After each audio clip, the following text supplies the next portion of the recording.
নমস্কার বন্ধুরা। তো মোটরোলার তরফ থেকে বাজেট রেঞ্জে একটা দারুণ স্মার্টফোন আগস্ট মাসের 1 তারিখে লঞ্চ হতে চলেছে। ফোনটার নাম হলো Motorola G14।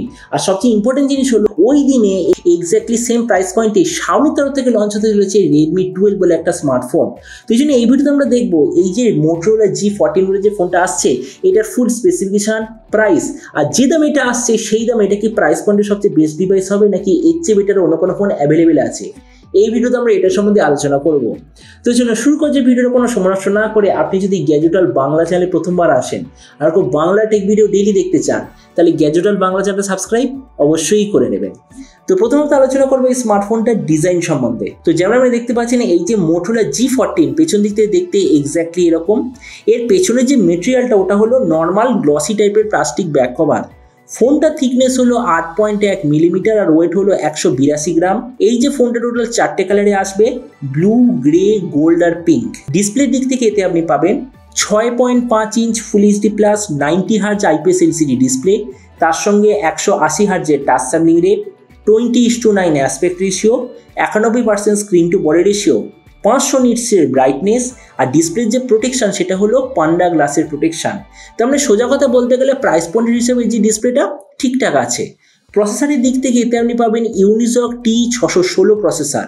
ক্যামেরার দিক থেকে আছে 50 আর 2 মেগাপিক্সেলের ডুয়েল ক্যামেরা, তার সঙ্গে 8 মেগাপিক্সেলের সেলফি। এই যে স্মার্টফোনটা শুধুমাত্র একটাই ভেরিয়েন্টে লঞ্চ হবে যেটা হলো 4GB র্যাম, 128GB মেমোরি। র্যামের কোয়ালিটিটা হলো LPDDR4X, মেমোরিতে আছে UMCP কোয়ালিটি স্টোরেজ, আর তার সঙ্গে ডেডিকেটেড SD কার্ড স্লট, মানে যেটাকে আমরা বলি 2+1 কার্ড স্লট। ব্যাটারির দিক থেকে 5000 mAh ব্যাটারি, 20 ওয়াটের চার্জার, আর তার সঙ্গে USB Type-C কানেক্টিভিটি। তো এবারই স্মার্টফোনের বাকি কিছু ফিচার হলো যেতে আপনি পাবেন Android 13 out of the box, 3.5mm Jack, dual speaker যার সঙ্গে থাকবে ডলবি অ্যাটমসের সার্টিফিকেশন, আর সাইড মাউন্টেড ফিঙ্গারপ্রিন্ট সেন্সার। তো এবার সবচেয়ে মেইন জিনিস, এই যে নতুন ফোনটা যে আসতে চলেছে কি দামে লঞ্চ হবে। তো দেখুন, বলো যে এই স্মার্টফোনটি ইন্ডিয়ান মার্কেটে লঞ্চ হবে এক্স্যাক্টলি 10,000 টাকায়। তো এবার সব ভিডিওর মধ্যে আপনাকে জানাবো এই যে স্মার্টফোনটা যে লঞ্চ হতে চলেছে তো এই দামে এটা কি সবচেয়ে ভালো নাকি এর চেয়ে বেটার অন্য কোনো ফোন অ্যাভেলেবেল আছে। তো দেখুন, যেমন আমি ভিডিও স্টার্টিংয়ে বলেছি এক্স্যাক্টলি সেম প্রাইস পয়েন্টে Redmi 12 লঞ্চ হতে চলেছে। তো আমরা যদি Redmi 12 এর সঙ্গে কম্পেয়ার করি, প্রথমত ডিজাইন, সেই দিক থেকে Redmi বেটার, কেননা গ্লাস বডি। ডিসপ্লে দিক থেকে এখানেও Redmi বেটার, কেননা দুটো রিফ্রেশের থেকে শুরু করে রেজলিউশন এক্স্যাক্টলি সেম, কিন্তু Redmi-তে আপনি পাবেন আরও বিগার সাইজের ডিসপ্লে, মানে সেই দিক থেকে Redmi বেটার। প্রসেসরের দিক থেকে দুটো AnTuTu স্কোর বা পারফরমেন্সের দিক থেকে প্রায় সেম।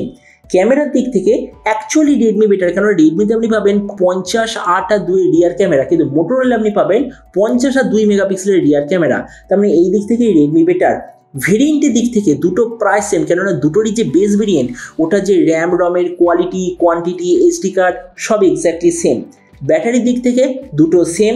চার্জারের দিক থেকে Motorolaটা একটু বেটার, আর অডিও দিক থেকে Motorolaটা অবভিয়াসলি বেটার। তাহলে দেখুন, ভিডিওটার সময় আমি এটাই বলবো, দুটোই স্মার্টফোন আমার মতে মনে হয় প্রাইস পয়েন্টের মধ্যে খুবই ঠিকঠাক আছে, কিন্তু তবুও আমি যদি নিজের একটা ওপিনিয়ন দিই তো আমার মতে মনে হয় Motorola স্লাইটলি একটু বেটার, কেননা স্টক অ্যান্ড্রয়েডের ফিলিং পাবে না, তার সঙ্গে ডুয়াল স্টিরিও স্পিকার পাবেন যেটা Redmi-তে মিসিং আছে। তো এটা আমার মতে মনে হয় সেম প্রাইস পয়েন্টে আমি যদি একটা স্মার্টফোন চুজ করি তাহলে আমি Motorolaটা একটু বেশি প্রেফার করব। কিন্তু আপনি যে কোনো সময় অবশ্যই জানবেন যে আপনি এই দুটো স্মার্টফোনের মধ্যে কোনটা চুজ করতে চান। এটার সামনে নিচে কথা বলতে আমাকে একদমই ভুলবেন না। তো চলুন দেখা হবে আগামীকালের একটা টেক ভিডিওতে। Till then stay tuned and always remember, think positive, be positive. Thank you.